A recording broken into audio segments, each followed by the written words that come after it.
We've now spent a fair bit of time exploring the data that we got from BigQuery. So let's go ahead and summarize the cleaning process that we are about to undertake as a result of our explorations. The first column in our data represents the pickup date and time. Initially, we are not going to use this. We will, however, in a later iteration, refine our model and take into account both the day of the week as well as the hour of the day. But that's for later. For now, we will simply ignore this column. We will eliminate all data points where either the pickup or the drop off longitude was not between -78 and -70. These are reasonable bounds for trips within New York City. We will do the same for the latitudes. We will only keep those values which are between 37 and 45. Moving on, as we already discussed, the total fare amount is not reliable because it sometimes includes tips and sometimes does not. So we will exclude this particular column and instead recalculate it as the sum of the tolls amount and the fare amount. We will then delete the original tolls amount column that we got from the BigQuery dataset.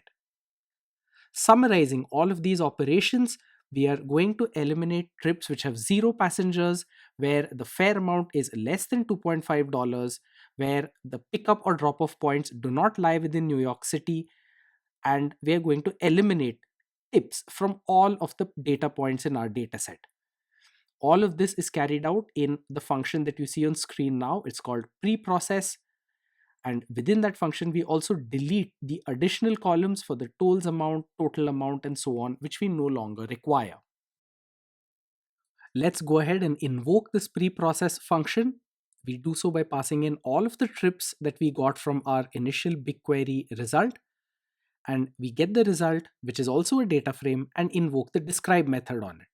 We can see that we now have 11,101 points. So we've lost about 300 rows from our dataset, which is perfectly fine. Let's go ahead and further subdivide these points into three sets. As usual, we'll have a training dataset, a validation dataset, and a test dataset.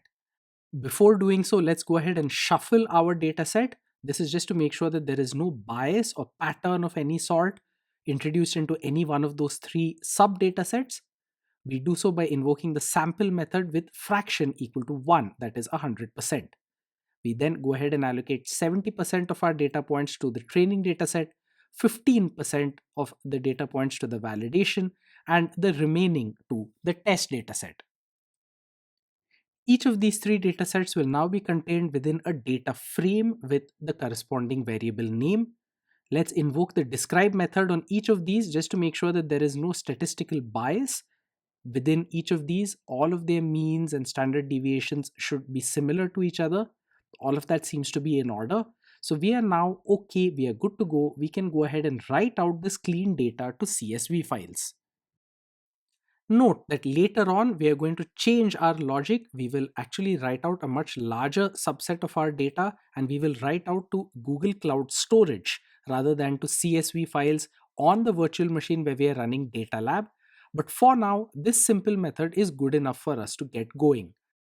So let's go ahead and invoke our to_CSV method. This will save a data frame to a location on the virtual machine where we are running this Python code.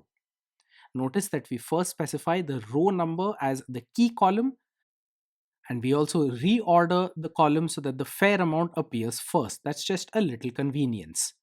And at the end of all of this, we invoke the .toCSV method of our data frame. We do so by specifying that we do not want a header or an index. And we go ahead and invoke this method on the data frames for the training, validation, and the test data. Once we've written these out, let's go ahead and run a few simple Unix shell commands just to make sure that all of them do exist and all of them contain the data as we would like it to. So we invoke ls-l. We do so with a preceding exclamation point. We also call the head command on one of these files and we see that our data looks good. We are now ready to start actually building a machine learning model using this data to predict the taxi fare.